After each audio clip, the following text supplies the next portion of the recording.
Good morning students, welcome again in home science class. बच्चों, previous class में हमने vitamin B1 thiamine के बारे में पढ़ा था। आज का हमारा टॉपिक है विटामिन B2 राइबोफ्लेविन। राइबोफ्लेविन को कुन व इसके सहयोगियों ने 1933 में भोज्य पदार्थों से अलग किया था। इन्होंने यकृत से, दूध से व अंडे से विटामिन B2 को अलग किया और इसका नाम राइबोफ्लेविन रखा। इससे पहले भी बहुत सारे वैज्ञानिकों ने विटामिन B2 को खमीर से या अन्य पदार्थों से, रसायनों से अलग किया, लेकिन तब तक इसे राइबोफ्लेविन नाम नहीं दिया गया था। कुन व इसके सहयोगियों ने इसे भोज्य पदार्थों से अलग करके इसका नाम राइबोफ्लेविन रखा, क्योंकि यह शरीर में प्रोटीन के साथ मिलकर कार्य करता है। तो इसके जो मुख्य कार्य हैं शरीर में, उनके बारे में हम डिस्कस करेंगे।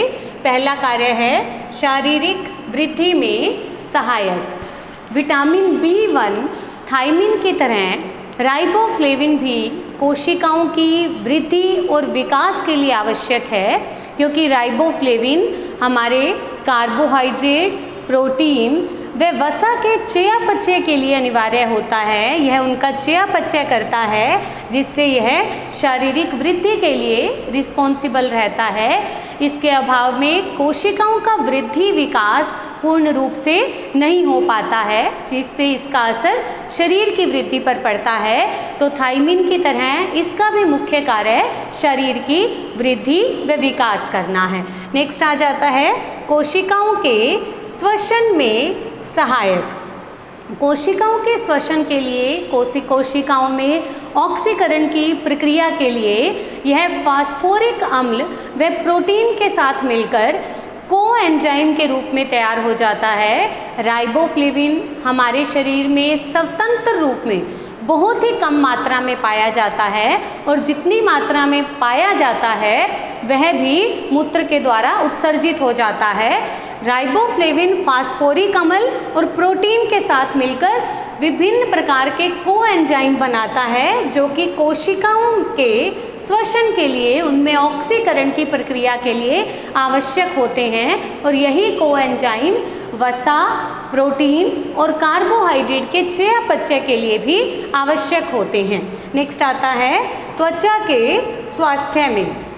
विटामिन B2 राइबोफ्लेविन जो है, ये त्वचा को चमकदार, उसे कांतिमय, उसे जो है सुंदर बनाए रखने के लिए भी आवश्यक होता है। इसकी कमी से, इसके अभाव होने से शरीर में त्वचा के ऊपर पपड़ियाँ बनने लग जाती हैं, त्वचा की ऊपरी लेयर फटने लग जाती है तथा उसके ऊपर रूखापन आ जाता है, बेजान सी होने लग जाती है। होठों के किनारे जो हैं वो ड्राई होकर फटने लग जाते हैं। होठों के ऊपर भी एक वाइट कलर की लेयर आने लग जाती है और उनमें भी दरारें आने लग जाती हैं।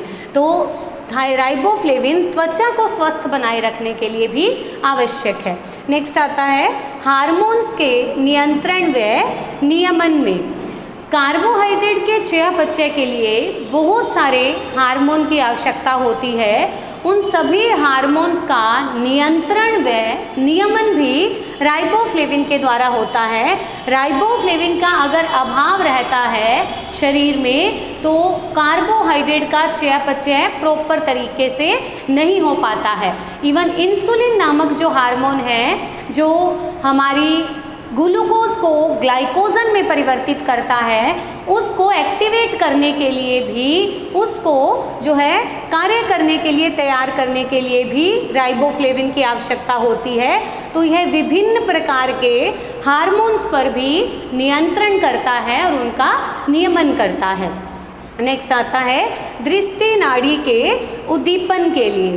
दृष्टि नाड़ी को सक्रिय बनाए रखने के लिए मस्तिष्क तक दृष्टि संवेदनाओं को पहुंचाने और वहां से आंसर लाने के लिए भी राइबोफ्लेविन की आवश्यकता होती है। इनके अभाव में आंखें भी अस्वस्थ होने लग जाती हैं। नेक्स्ट आता है आंखों के उत्तम स्वास्थ्य के लिए। आँखों को स्वस्थ बनाए रखने के लिए भी राइबोफ्लेविन की आवश्यकता होती है। राइबोफ्लेविन की अगर आहार में कमी होती है तो हमारी आँखें भी इससे प्रभावित होती हैं। आँखों के अंदर जो है कॉर्निया जो है वो प्रभावित होने लग जाता है, वहाँ का कॉर्निया नष्ट होने लग जाता है आँखों का, और साथ साथ आँखों में खुजली जलन होने लग जाती है। आँखों में से पानी भी जो है अत्यंत मात्रा में आने लग जाता है, आँखों में लगातार ईचिंग होती है जिससे व्यक्ति आँखों को मसलता रह जाता है और आँखों की दृष्टि भी इससे खराब होती है। तो आँखों के उत्तम स्वास्थ्य के लिए भी राइबोफ्लेविन जो है वो उत्तरदायी है। तो ये मुख्य कार्य हैं हमारे शरीर में राइबोफ्लेविन के। राइबोफ्लेविन के बहुत सारे ऐसे कार्य हैं इनमें से जो कि थायमिन व राइबोफ्लेविन दोनों के कार्य हैं। दोनों ही कार्बोहाइड्रेट का चयापचय करते हैं, शरीर की वृद्धि विकास करते हैं और कोशिकाओं के श्वसन में भी दोनों ही उत्तरदायी हैं। तो राइबोफ्लेविन और थायमिन जो हैं दोनों ही हमारे शरीर की वृद्धि विकास के लिए और कोशिकाओं के श्वसन के लिए हैं। तो दोनों मिलकर कार्बोहाइड्रेट का चयापचय भी करते हैं, इसीलिए दोनों के कार्य भी लगभग एक समान हैं। तो नेक्स्ट क्लास में हम राइबोफ्लेविन की कमी के प्रभाव देखेंगे कि राइबोफ्लेविन की अगर आहार में कमी हो जाती है तो इसका इम्पैक्ट हमारे शरीर पर क्या पड़ता है। Thank you.